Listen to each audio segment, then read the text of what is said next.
우리가 한 해를 마무리하며 서로 격려하고 위로하라 라는 말씀을 함께 나누었죠. 우리 또 지난주에는 서로 이해하고 용납하라는 말씀을 함께 나누었습니다. 어떻게 좀 그렇게 하셨나요? 여러분, 12월은 참 의미가 있는 그런 달이죠.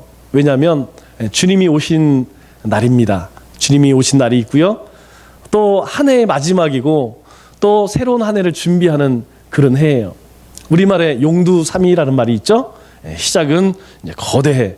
그런데 끝은 흐지부지.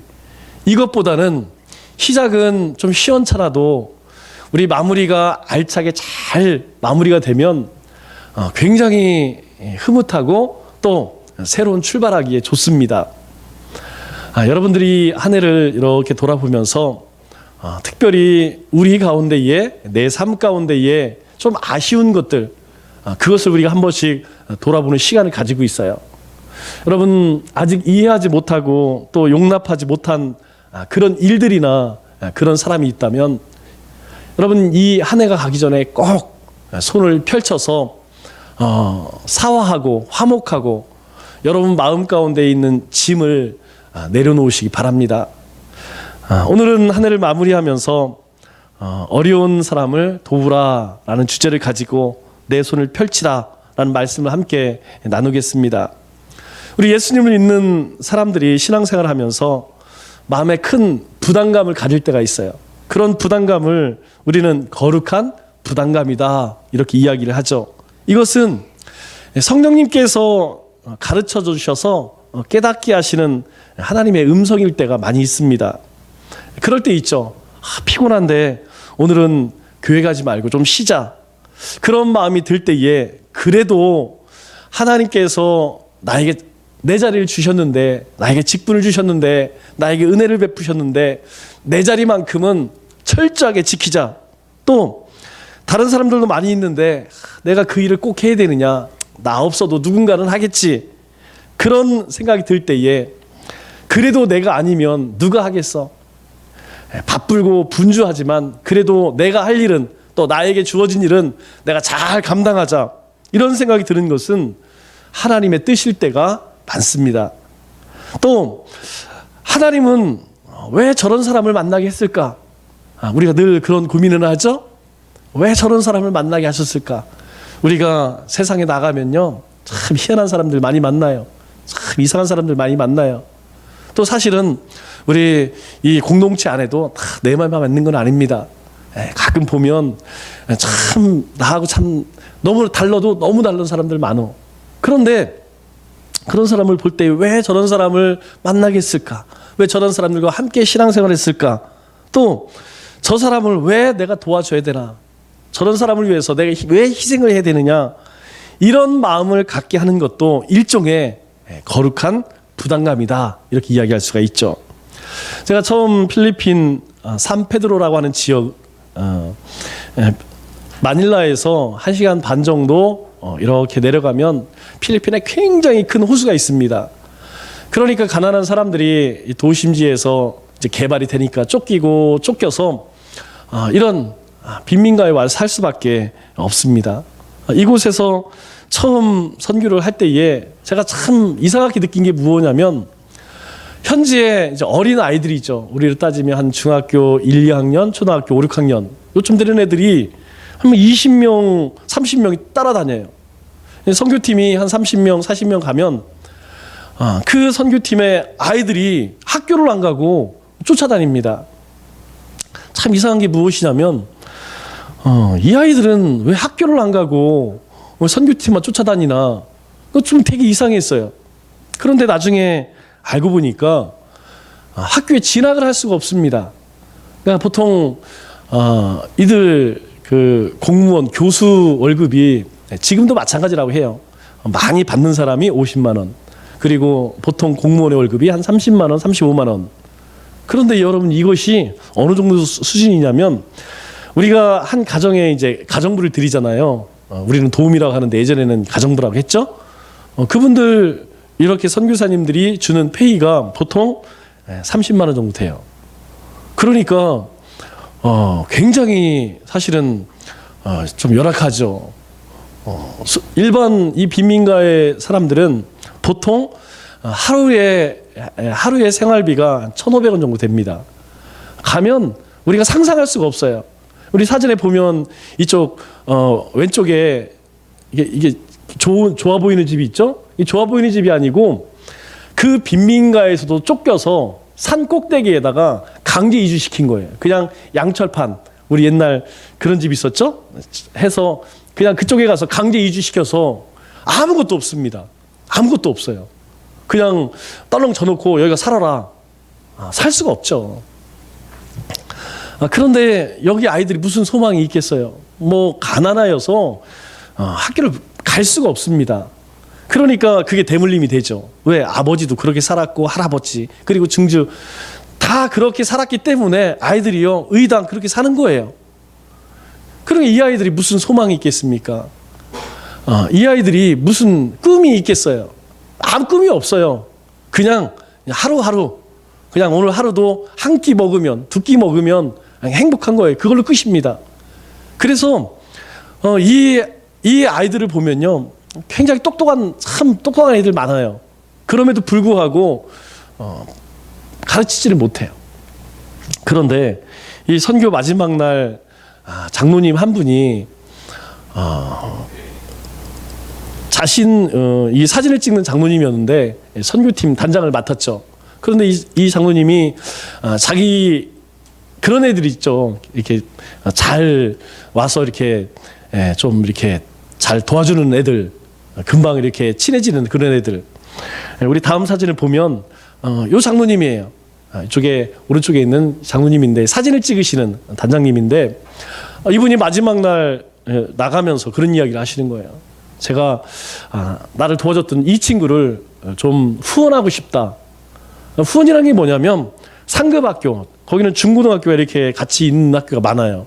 여기 학교에 좀 보내주고 싶다. 이제 그렇게 이야기를 하더라고요. 그런데 이 장로님이 그렇게 이야기하니까 그때 함께 갔던 선생님들 전부가 나도 그렇게 하겠습니다. 여러분 중학교, 고등학교 아이들 1년 수업료 또 그 아이들 차비 도와줘봐야 우리 돈으로 40만 원이면 충분해요. 40만 원이면 그 아이들이 1년 동안 공부를 할 수가 있다는 거죠. 그러니까 우리에게는 뭐 그렇게 큰 게 아니잖아요. 그때 우리와 함께 했던 아이들 전부 한 명, 두 명씩 내가 후원하겠습니다. 그렇게 해서 아이들을 졸업을 시켰어요. 그러고 나니까 이제 고등학교만 졸업하면 뭐예요? 뭐 나가봐야 할 일이 없어요. 우리나라 따지면 뭐 서울대, 연고대 수준의 학교, 좋은 학교죠. 필리핀에서는 나와도요 갈 데가 없습니다. 외국 기업이 아니면 뭐 가서 하는 일 똑같아요. 허드렛 일이죠. 그래서 우리 나라에 많이 와서 공장에 가면 일을 하죠. 그게 훨씬 나니까. 이 아들이 고등학교를 졸업하니까 또 할 일이 없는 거예요. 그래서 그 후원하던 그 집사님들이 또 그분들이 대학을 보내요. 여러분 대학 우리로 따지면 막 뭐 돈 많이 들어가잖아요. 근데 이 아이들은 한 학기에 20만 원 정도밖에 하지 않습니다. 비싼 학교 해봐야 한 학기에 30만 원 정도 해요. 차비까지 해봐야 1년에 100만 원이면 이 아이들 대학 공부를 시킬 수가 있어요.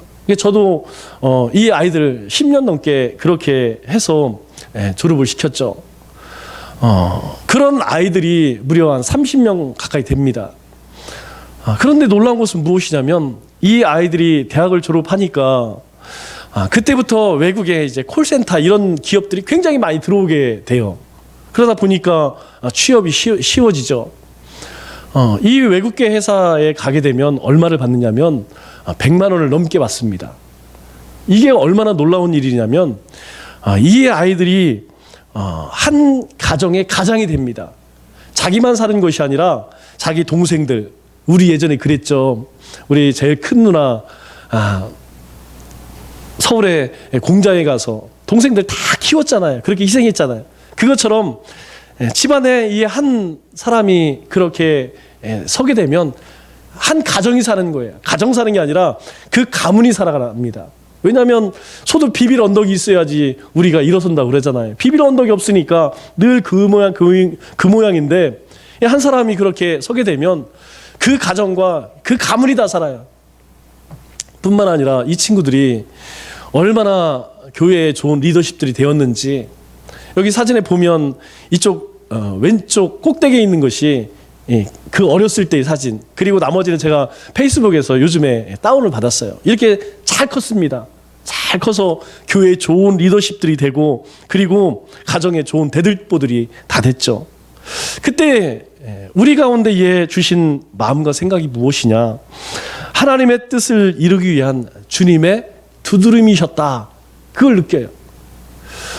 우리에게는 그렇게 큰 게 아닙니다. 큰 희생이 아니에요. 그런데 하나님께서 그런 현장을 가게 하셨고, 그런 마음을 주셨고, 그리고 그것에 순종할 때에 이제 5년이 지나 10년이 되니까 이들 모두가요, 한 가정에 또 교회의 기둥이 되어서 그렇게 하나님 앞에 쓰임을 받더라고요. 우리가 하나님 주신 마음과 생각대로 행할 때에 그곳에는 반드시 하나님의 역사가 일어납니다. 살다 보면 하나님의 선하신 뜻을 이루기 위한 하나님의 두드리심을 느낄 때가 참 많습니다. 그때 거부하지 말고 순종하게 되면 하나님은 그 순종을 통해 일하신다는 거예요. 지금도 하나님이 주시는 거룩한 그 부담감 때문에 복음을 전하는 수많은 선교사들이 있습니다. 물론 그렇지 않은 선교사님들도 계시지만 거의 대부분은 그들이 뭐가 부족해서 가족과 조국을 떠나서 그 낯선 땅에서 그렇게 생명의 위협을 받으며 그 가난과 질병의 위협 가운데에 복음을 전하겠습니까? 왜 생명의 위험을 감수하면서 그곳에 죽도록 그렇게 복음을 전하겠습니까? 그들은 하나님이 주시는 이 거룩한 이끌림에 순종한 사람들이 있죠. 그곳에 생명의 역사가 일어나는 거예요. 그곳에 하나님의 역사가 일어나는 것입니다. 그렇다면 우리는 무엇에 이끌리며 살고 있습니까? 그 이끌림이 하나님의 인도하심이며 우리가 감당해야 할 사명이라는 것을 여러분 잘 기억하셔야 돼요. 우리 마음 가운데에 성령님께서 역사하실 때에 그렇게 거룩한 부담감으로 오신다는 거예요. 미국의 최고급 식기류를 만드는 회장이죠. CEO가 자기 자리를 내려놓고 월드 비전 미국 회장직을 맡은 리처드 스턴스라는 그런 분이 계세요. 이분이 이런 이야기를 합니다. 자기만 구원받고 자기만 하나님의 축복을 누리기 원하는 사람은 그런 사람에게 무엇이라고 이야기하냐면 그들은 구멍난 복음을 믿고 있습니다. 이런 이야기를 해요. 구멍난 복음. 이 말이 무슨 말인가? 이 책을 가만히 읽어보니까 그런 내용이에요. 성경에는 가난, 부, 그리고 나눔, 정의, 그리고 억압, 이와 같은 말들이 많이 있는데 그런 말들을 다 뜯어내니까 성경이 너덜너덜해진다는 거예요. 성경을 볼 것이 없다는 것이죠. 그런데 문제는 많은 그리스도인들이 이러한 성경을 가지고 다니며 이러한 성경을 읽고 있다는 거예요. 다시 말해서 우리가 가난과 정의의 문제, 여기에 관심을 갖지 않는다면 그 사람은 구멍난 복음을 믿고 있는 것이다. 이렇게 이야기를 하는 것이죠. 여러분, 이미 그는 성공했습니다.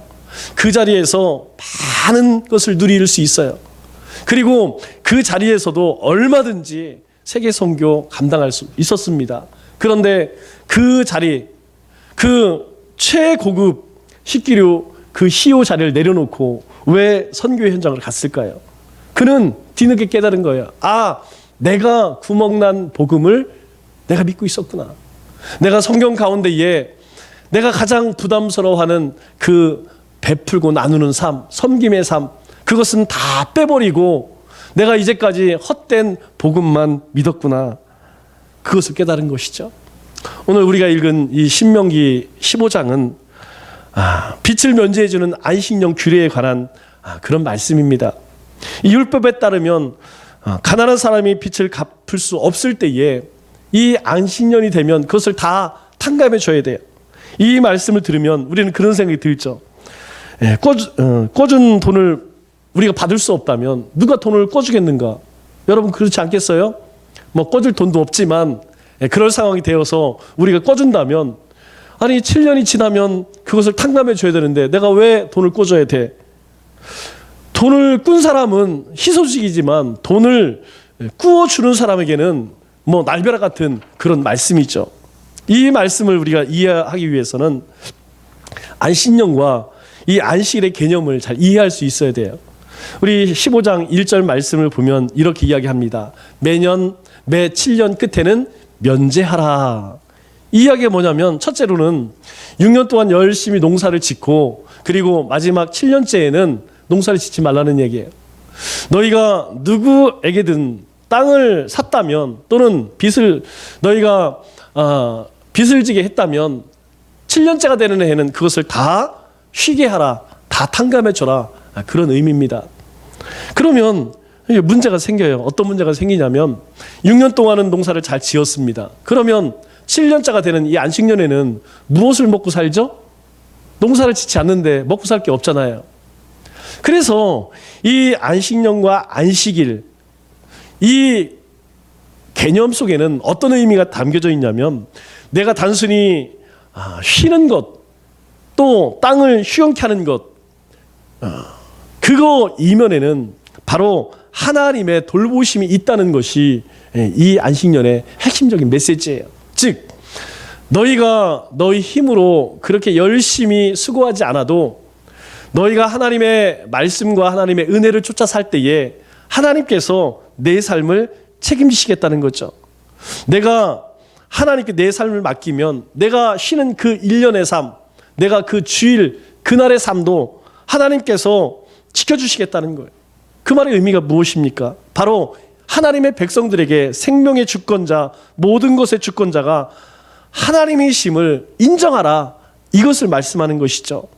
안식일은 영적인 필요뿐만 아니라 육적인 욕구까지 충족시키는 날입니다. 뿐만 아니라 이스라엘 백성들에게 애굽에서 구원하신 그 하나님의 구원하심을 기억하는 날이기도 해요. 그래서 이 안식년과 안식일은 하나님이 하나님의 백성들을 이끄시고 돌보신다고 하는 믿음의 표현이라는 것이죠.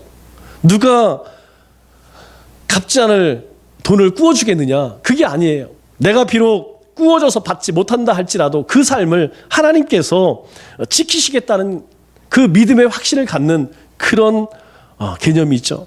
그래서 하나님께서 15장 4절 말씀에 이렇게 말씀을 합니다. 내 하나님 여호와께서 내게 기업으로 주신 땅에서 내가 반드시 복을 받으리니 너희 중에 가난한 자가 없으리라.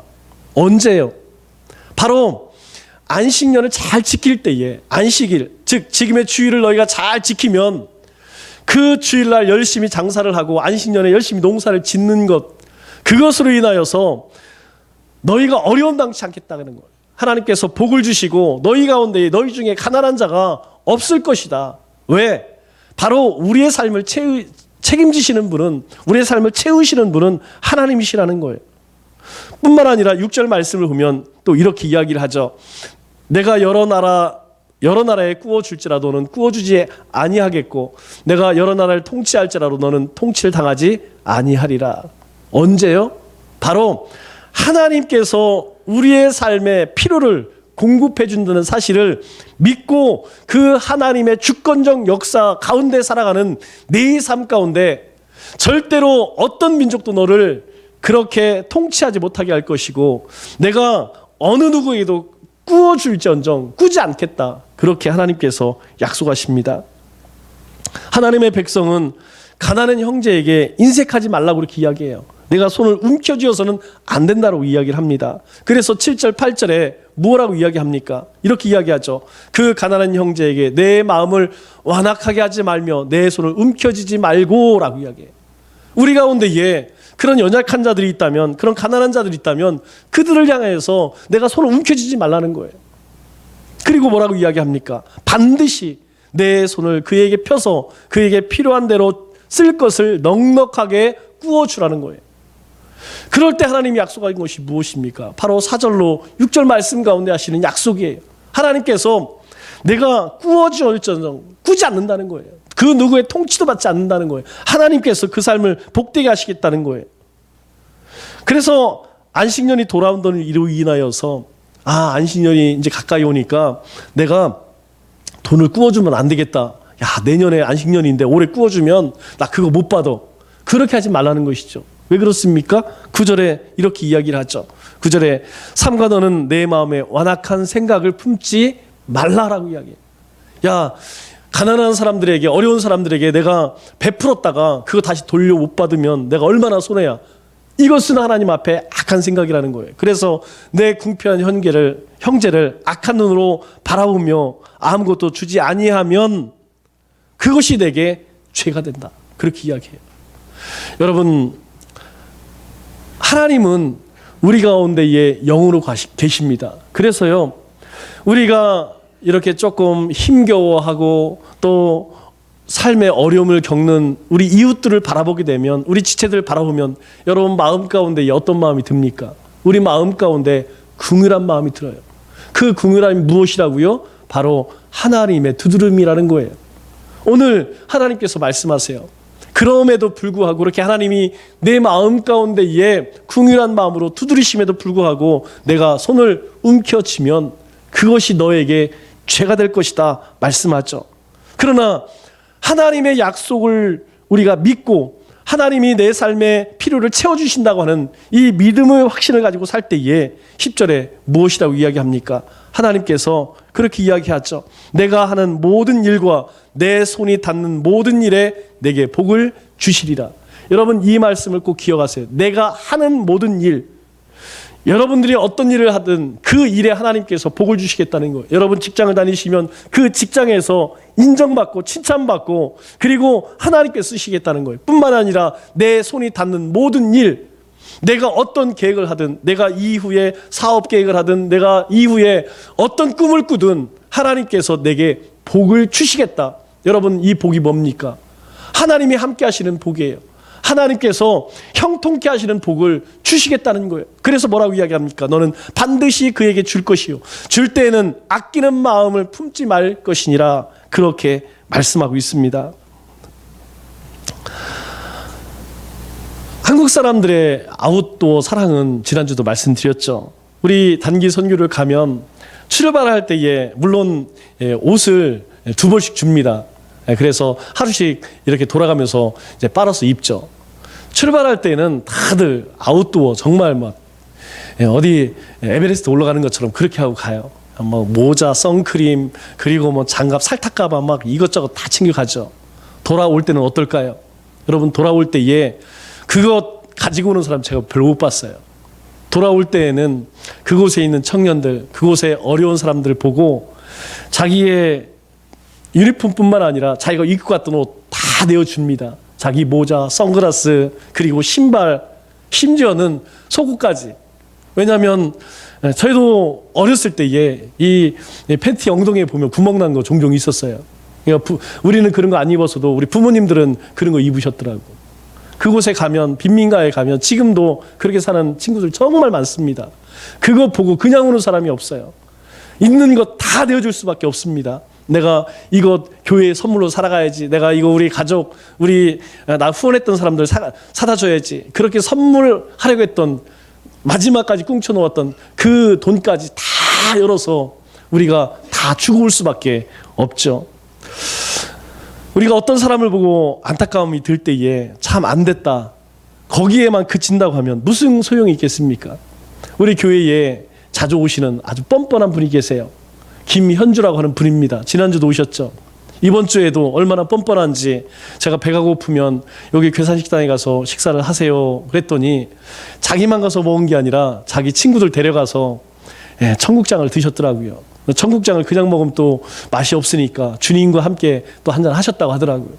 어제 밥을 먹으러 갔더니 아주머니가 그 얘기를 하세요. 전에는 혼자 오셨더니 오늘은 이번 주에는 친구를 데리고 오셨대요. 제가 그것을 보면서 참 가슴이 아파요. 알코올 중독입니다. 그분이 나이가 64년생이에요. 그리고 전공이 전기공이었다고 그래요. 여러분, 전기공은 괜찮습니다. 그런데 이 알코올 중독에 빠져서 폐인처럼 살아가고 있어요. 아침에도 점심에도 저녁에도. 제가 이분을 만날 때마다 제정신일 때가 한 번도 없습니다. 아직도 제가 형님으로 알고 있어요. 제가 62년생으로 알고 있어요. 62년 말들하고 저만 보면 형님 그래요. 자꾸 형님이라고 하니까 제가 또 형님 같아요. 여러분, 그런 분들을 우리가 만날 때, 찾아올 때 여러분 어떻게 해야 할까요?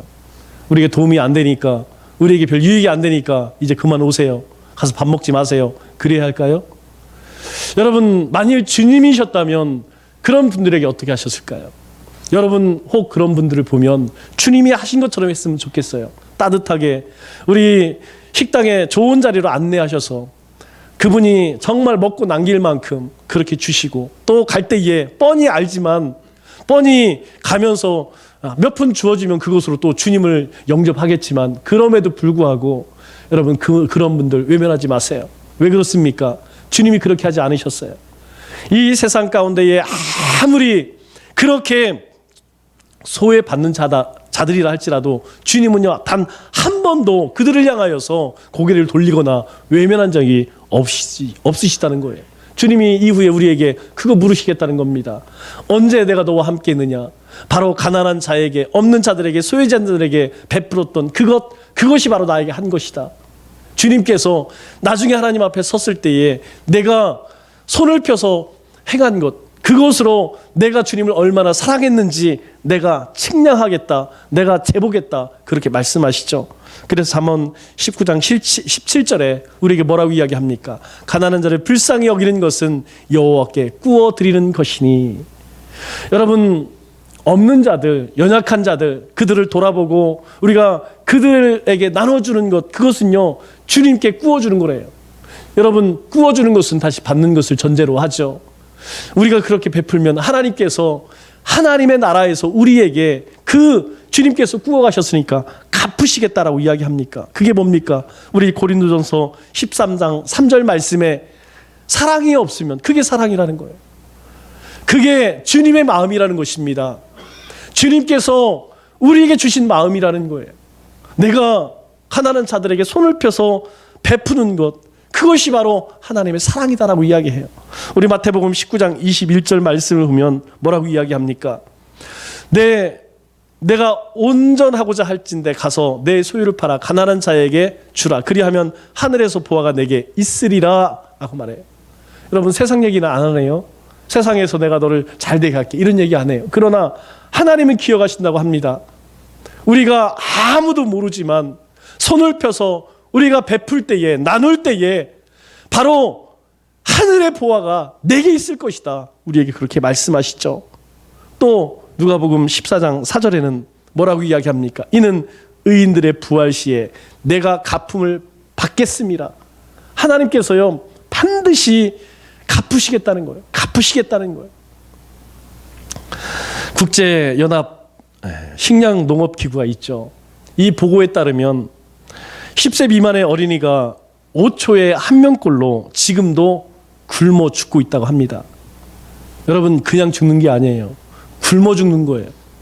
5명의 하나가 지금 이 시간에도 5초마다 한 명씩 죽고 있대요. 또 전 세계 인구의 7분의 1에 해당되는 8억 5천만 명이 심각한 영양실조에 굶주림 때문에 고통을 받고 있다고 합니다. 그런데 놀라운 것은 전 세계의 옥수수 4분의 1이 소고기 생산을 위해서 소가 먹고 있대요. 개와 고양이 같은 애완동물을 기르는 사람들이 늘어나고 있습니다. 참 아이러니한 것은 개와 고양이를 먹이는 이 사료값으로 5초마다 죽어가는 이 아이들을 전부 살려낼 수 있다는 거예요. 애완동물 끼니는 걱정하면서 굶어 죽어가는 사람들을 기억하지 못하는 것, 그것이 바로 구멍난 복음이라는 것입니다. 말씀을 맺도록 하겠습니다. 여러분은 연말을 맞이하여서 무슨 기도를 하십니까? 돌이켜보면 지금까지 지내온 모든 것이 하나님의 은혜죠. 오늘 대표기도 하신 장로님이 가장 먼저 기도하신 것이 그거예요. 하나님의 은혜입니다. 올 한 해 하나님의 은혜 가운데 살았습니다. 그런데도 우리는 어떻습니까? 늘 부족하다, 없다, 더 달라고 불평을 하죠.